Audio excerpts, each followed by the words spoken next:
Hi കൂട്ടുകാരെ, എല്ലാ കൂട്ടുകാർക്കും സുഖമാണ് വിശ്വസിക്കുന്നു. സൂര്യ ഡ്രീംസിൻ്റെ ഇന്നത്തെ പുതിയൊരു വിശേഷത്തിലേക്ക് എല്ലാ കൂട്ടുകാർക്കും സ്വാഗതം. കഴിഞ്ഞ ഞായറാഴ്ചത്തെ കല്യാണ വിശേഷങ്ങളൊക്കെ ആയിട്ടാണ് കേട്ടോ നമ്മൾ വന്നത്.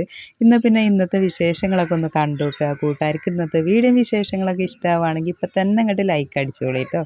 അല്ലെങ്കിൽ പിന്നെ മറന്നു പോകും. ലൈക്ക് അടിക്കാൻ മറക്കണം. ഒരുപാട് കൂട്ടുകാരുണ്ട്. ലൈക്ക് അടിക്കാൻ മറക്കണ്ട. പിന്നെ കൂടെ സബ്സ്ക്രൈബ് ചെയ്യാതെ കാണുന്ന പുതിയ കൂട്ടുകാരാരെങ്കിലുമൊക്കെ ഉണ്ടെങ്കിൽ നമ്മുടെ ഇന്നത്തെ വിശേഷങ്ങൾ വീഡിയോ ഇഷ്ടപ്പെട്ട സബ്സ്ക്രൈബ് ചെയ്യാനും മറക്കില്ല കേട്ടോ. വിശേഷങ്ങളിലേക്ക് പോയി നോക്കിയാലോ. തലേ ദിവസം ഒരുപാട് ഇങ്ങോട്ട് വീഡിയോ എടുക്കാനൊന്നും കഴിഞ്ഞില്ല കേട്ടോ. ഡാൻസും പരിപാടിയൊക്കെ ഉണ്ടായിരുന്നു. പക്ഷേ ഞങ്ങൾ അവിടെ എത്തിയപ്പോഴത്തേനും സംഗതി കുറച്ചൊക്കെ ഇങ്ങോട്ട് കഴിഞ്ഞിട്ടുണ്ട്. പിന്നെ അത് ഞങ്ങൾ ചോറുണ്ണാൻ നിന്നിട്ടുണ്ട്. ലിവർ കറിയാണ് കേട്ടോ. കപ്പയുണ്ട്, കിഴങ്ങുണ്ട്, പച്ചക്കായ ഉണ്ട്, അങ്ങനെ എന്തൊക്കെയോ ഇട്ട് വെച്ചിട്ടുണ്ട്. പിന്നെ ഇതാ രാത്രി മുല്ലപ്പൂ വണ്ടി വന്നിട്ടുണ്ടായിരുന്നു കേട്ടോ. അപ്പം ഞാൻ ചോദിച്ചു പകൽ വരൂല രാവിലെ വരൂലേ എന്ന് ചോദിച്ചപ്പോൾ ഇന്നോണ്ട് പറഞ്ഞു എന്തായാലും 8 മണി 8:30 ആവും എത്താനെന്ന്. എന്തായാലും വേണ്ടില്ല, ഇന്നലെ രാത്രി തന്നെ ഞാനും മുല്ലപ്പൂ വാങ്ങി എനിക്ക് സൂര്യമോൾക്കൊക്കെ വേണ്ടിയിട്ടോ. പക്ഷേ ഈ ഒരു മുല്ലപ്പൂവിൻ്റെ വില കേട്ടപ്പോൾ ഞെട്ടി. ആകെ ഒരു മുളത്തിന് 100 രൂപ എന്നൊക്കെ പറഞ്ഞത് കേട്ടോ. എന്തായാലും വാങ്ങാതിരിക്കാൻ പറ്റൂലല്ലോ. കാരണം നമ്മളെ നാട്ടിലൊരു കല്യാണം ഉണ്ടാകുമ്പോൾ അതും നമ്മളെ വീടിൻ്റെ അടുത്ത് ആഘോഷിക്കാനുള്ളൊരു കല്യാണം ഉണ്ടാകുമ്പോൾ മുല്ലപ്പൂവൊക്കെ ചൂടി ഉഷാറാവണ്ടേ. പിന്നെ എന്നോട് വിളിച്ച് പറഞ്ഞിട്ടോ മുല്ലപ്പൂവൊക്കെ ചൂടി വന്നോളി, നിങ്ങളെ സൂര്യമോളെ കളി അവിടെ തുടങ്ങിയിട്ടുണ്ടെന്ന്. ഡാൻസ് ഓൾക്ക് ശരിക്കും പഠിക്കാൻ കഴിഞ്ഞിട്ടില്ല. ആകെ 2 ദിവസത്തെ ഡാൻസ് പഠിക്കാൻ വേണ്ടിയിട്ട് ഓള് പോയിട്ടുള്ളൂ കേട്ടോ. കാരണം മഞ്ഞൾ കല്യാണമൊക്കെ ഉണ്ടായിരുന്നു, അതൊന്നും കാണാൻ നമ്മളെ കൊണ്ട് കഴിഞ്ഞില്ല. പിന്നെ പുതിയണ്ണ കുട്ടീനെ ഞാൻ എന്തായാലും കാണിച്ചു തരാം കേട്ടോ. തലേ ദിവസം ഞാൻ വീഡിയോ എടുക്കണം എന്നൊക്കെ വിചാരിച്ചതായിരുന്നു. പിന്നെ തട്ടിക്കൂട്ടി ഒരു കുഞ്ഞു വീഡിയോ വിശേഷങ്ങളൊക്കെ എടുത്തതാണ്. പിന്നെ സൂര്യമോൾ ഇതാ കഴിയുന്ന രീതിക്കൊക്കെ ഓള് കളിച്ചിട്ടുണ്ട്. കാരണം ഓളെ കാലിന് അപ്പോത്തിന് വയ്യാണ്ടായിട്ടോ. കാലപ്പോത്തിന് കെട്ടി. ഇത് കെട്ടഴിച്ചാണ്ടുള്ള കളിയാണ് കേട്ടോ. അല്ലാതെ ഇപ്പോൾ സൂര്യമോളും അടങ്ങിക്കൂല, റെസ്റ്റ് എടുക്കണം അടങ്ങിക്കണം എന്ന് പറഞ്ഞ കുട്ടിയാണ് ഇപ്പോൾ ആ കളിക്കുന്നത്. പിന്നെ ഇതാ മക്കളെ രാവിലെയാണ് ഞാൻ വീഡിയോ എടുത്തത്. അപ്പോൾ ഇതിന് നമ്മളെ പുതിയണ്ണൻകുട്ടി ഇതാ സുന്ദരിയായിട്ട് ഒരുങ്ങി വന്നിട്ടുണ്ട് കേട്ടോ. താലികെട്ടും ചടങ്ങും ഒക്കെ അമ്പലത്തിലാണ് കേട്ടോ. പുന്നപ്പാല ശിവക്ഷേത്രത്തിലാണ്. രാജു അത് അമ്പലത്തേക്ക് പോകാൻ വേണ്ടിയിട്ട് ഒരുങ്ങി നിൽക്കുന്നുണ്ട്. നമുക്ക് പിന്നെ അമ്പലത്തേക്ക് പോകാൻ പറ്റാത്ത അവസ്ഥ ആയതുകൊണ്ട് പോണില്ല കേട്ടോ. അല്ലെങ്കിൽ പിന്നെ അമ്പലത്തേക്ക് പോകണം വീഡിയോ എടുക്കണം എന്നൊക്കെ ഞാൻ വിചാരിച്ചതായിരുന്നു. അപ്പോൾ ഇതാ എൻ്റെ ഫോണും കൊണ്ട് വിഷ്ണുവിൻ്റെ അച്ഛൻ പോവാണ് കേട്ടോ. ഞാൻ രാജുവിൻ്റെ ഏൽപ്പിക്കാനാണ് വിചാരിച്ചിരുന്നത് കേട്ടോ. വിഷ്ണുവിൻ്റെ അച്ഛൻ പോണില്ല എന്ന് ഞാൻ വിചാരിച്ചിരുന്നു. പക്ഷേ എന്നോട് പറഞ്ഞു ഞാൻ പോകുന്നുണ്ട്, ഞാൻ കൊണ്ടുപോവാന്ന്. അങ്ങനെ രാജും വിഷ്ണുവിൻ്റെ അച്ഛനൊക്കെയാണ് അമ്പലത്തേക്ക് പോണത് കേട്ടോ. ഇനി ഞങ്ങളൊക്കെ ഒരുങ്ങാൻ നിൽക്കട്ടെ. അമ്പലത്തിൽ താലി കെട്ടും ചടങ്ങൊക്കെ കഴിഞ്ഞ് വന്നിട്ട് നമുക്ക് ഓഡിറ്റോറിയത്തേക്ക് പോകാം. ഇവിടെ ഇതാ അമ്പലത്തിൽ ചെന്നിട്ടുള്ള വിശേഷങ്ങളൊക്കെ എന്ന് പറഞ്ഞത് ഞാനും വീഡിയോയിലൂടെ തന്നെയാണ് കണ്ടത്, അല്ലാതെ ഞാൻ നേരിട്ട് പോയിട്ടില്ലല്ലോ. അതുകൊണ്ട് ഒരുപാട് ക്യാമറമാർ ഇവിടെ ഉണ്ട് കേട്ടോ. അപ്പം ചെക്കൻ ഇതാ ഇവിടെ എത്തിക്കഴിഞ്ഞിട്ടുണ്ട് കേട്ടോ. ഞാൻ ചോദിച്ചു ഓല് ആദ്യം വന്നേന്നു, നിങ്ങൾ ചെന്നപ്പോത്തിന് എത്തിയെന്നാ അവിടെ ഉണ്ടേന്നു രാജു പറഞ്ഞു കേട്ടോ. അങ്ങനെ ഇതാ ഓല് രണ്ടാളും ഒന്നിച്ച് നിൽക്കണം. അപ്പം ഉള്ള ചടങ്ങുകൾ നമ്മൾക്കും ഇതേപോലെ ഒന്നിച്ച് കാണാം കേട്ടോ. പിന്നെ വിശേഷങ്ങളൊക്കെ ഞാൻ പറഞ്ഞില്ല, ഞാനല്ല വീഡിയോ എടുത്ത് വെച്ചണത്, വിഷ്ണുവിൻ്റെ അച്ഛനാണ് കേട്ടോ.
താലികെട്ട് കാണാൻ കഴിഞ്ഞില്ലല്ലോ എന്നുള്ള സങ്കടം ഇപ്പം മാറിട്ടോ. കാരണം എൻ്റെ ഫോണിൽ കൃത്യമായിട്ട് എല്ലാം വീഡിയോ എടുത്തങ്ങോട്ട് കൊണ്ടുവന്നോണ്ട് തന്നെ നമുക്ക് ഇങ്ങനെ കാണാൻ കഴിഞ്ഞു. പിന്നെ ഇവിടെ പറഞ്ഞാൽ കുറച്ച് ചടങ്ങും കാര്യങ്ങളൊക്കെ ഉണ്ട് കേട്ടോ. അതുകൊണ്ട് തന്നെ ആ ഒരു ചടങ്ങും കാര്യങ്ങളൊക്കെ കഴിഞ്ഞതിന് ശേഷമാണ് പിന്നെ താലികെട്ടൊക്കെ കേട്ടോ. അപ്പോൾ ഇത് നമ്മളെ കൂട്ടുകാർക്കും കാണാൻ വേണ്ടിയിട്ട് വീഡിയോ ഒക്കെ എടുത്ത് വെച്ചിട്ടുണ്ട്. പിന്നെ ഞങ്ങൾ വീട്ടിൽ ഈ ഒരു സമയത്ത് പറഞ്ഞാൽ ഞങ്ങൾ ഒരുങ്ങണ തിരക്കാണ് കേട്ടോ. ഇനിയിപ്പോൾ ഇവർ താലിക്കെട്ടും ചടങ്ങൊക്കെ കഴിഞ്ഞ് വരുമ്പോഴത്തേന് നമുക്ക് ഒരുങ്ങണമല്ലോ. അതുകൊണ്ട് അതിൻ്റെ ഒരു ചെറിയൊരു തിരക്കിലായിരുന്നു ഞങ്ങൾ. പിന്നെ ഞങ്ങൾ ഓല് വന്നോ വരാനായോ ഓല് ഓഡിറ്റോറിയത്തേക്ക് പോയാവല്ലേ, എന്തായാലും ഓലെ വരവ് നോക്കി ഞങ്ങളിങ്ങനെ നിന്നിട്ടു. പിന്നെ ഞങ്ങൾ ഏതായാലും അമ്പലത്തിൽ നിന്ന് താലികെട്ടും ചടങ്ങൊക്കെ കഴിഞ്ഞിട്ടല്ലേ വരുന്നത്. ഇനിയിപ്പോൾ ആക്കം പോലെ പോയാലും മതിയല്ലോ കല്യാണത്തിന് എന്ന് വിചാരിച്ചു കേട്ടോ. അങ്ങനെ ഞങ്ങൾ ചെന്നത് തന്നെ ഞങ്ങൾ ഒരു സമയം എന്ന് പറഞ്ഞാൽ ഇവിടെ നിന്ന് ഇറങ്ങിയപ്പോൾ തന്നെ ഒരു 11 മണി കഴിഞ്ഞിട്ടുണ്ട് തോന്നുന്നു. പിന്നെ നമുക്കൊരു വിരുന്നാരും കൂടെ വരാനുണ്ടെന്ന് പറഞ്ഞിരുന്നില്ല ഞായറാഴ്ച. ആ വരവും പ്രതീക്ഷിച്ചിരിക്കാണ് കേട്ടോ. വരുന്നുണ്ടെന്നും പറഞ്ഞിരുന്നു. ഏതായാലും താലികെട്ടും ചടങ്ങിനും സമയമായിട്ടുണ്ട് കേട്ടോ.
അങ്ങനെ താലികെട്ടും ചടങ്ങും കാര്യങ്ങളൊക്കെ കൂട്ടുകാർ കണ്ടല്ലോ. അതുകൊണ്ട് തന്നെ എനിക്ക് ഒരുപാട് കാര്യങ്ങൾ ഇതിൽ പറയാനൊന്നുമില്ല. അപ്പോൾ വീഡിയോ കണ്ടിട്ടെന്ന് വിചാരിച്ചാണ്ടാട്ടോ പിന്നെ വിശേഷങ്ങളൊന്നും ഞാൻ ഇതിൻ്റെ ഇടയിൽ കൂടെ ഒന്നും പറയാതെ ഒരു മ്യൂസിക്കാണ് കൊടുത്തത്.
അങ്ങോട്ട് പോകണ്ടോ, അങ്ങോട്ട് പോകണ്ടാറ്. ഓക്കെ. അങ്ങനെ പോയാട്ടെ മീൻ തന്നെയാണ് കടലിൽ ഇഞ്ഞതാണാവില്ലേ ഉരുത്തപ്പനൊക്കെ കൊണ്ടുവന്ന്. ഇനി ബാക്കി വിശേഷങ്ങളും വീഡിയോ ഒക്കെ ആയിട്ട് നാളെ വരാം കേട്ടോ. അപ്പോൾ ഇന്നത്തെ വിശേഷങ്ങളും വീഡിയോ ഇത്രയേ ഉള്ളൂ. ടാറ്റ ബൈ.